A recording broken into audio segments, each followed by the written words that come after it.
সাহাবারা বিশ্বনবীকে কখনো রুকানার কাছে যেতে দিত না। রুকানা যদি বক্সিং মেরে বসে তাহলে বিশ্বনবীর মানিজ্জত নিয়ে টানাটানি।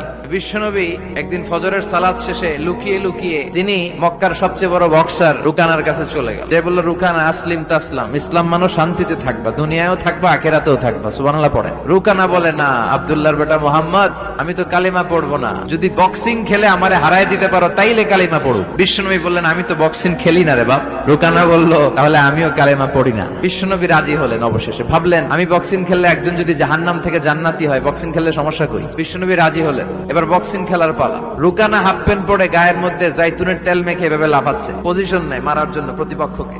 বিশ্বনবী তার পজিশন নেয় না, বিশ্বনবী দাঁড়িয়ে আছে। রুকানা বলল, মোহাম্মদ আমি লাফাচ্ছি, তুমি লাফাও না কেন? বিশ্বনবী বললেন, না আমি লাফাই না, কারণ আমি সেলাইবিহীন লুঙ্গি পরি। সেলাই ছাড়া লুঙ্গি পরে যদি কেউ লাফায়, বাতাসে সতর খুলে যাওয়ার সম্ভাবনা আছে না নাই? কি লাজুক নবী ছিলেন, কেউ বিশ্বনবীর লজ্জাস্থান জীবনেও দেখে নাই।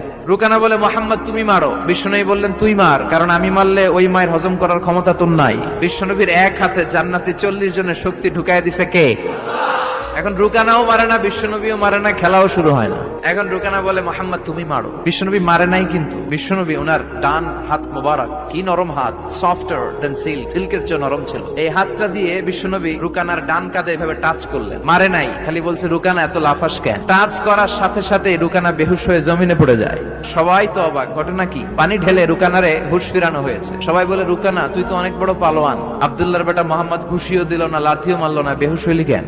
রুকানা বলে, আরে তোরা তো দেখোস নাই, তোরা দেখেছিস মোহাম্মদ হাত দিয়ে ধরেছে, আমার মনে হয়েছে বিশাল পাহাড় এসে কাঁধে চেপেছে।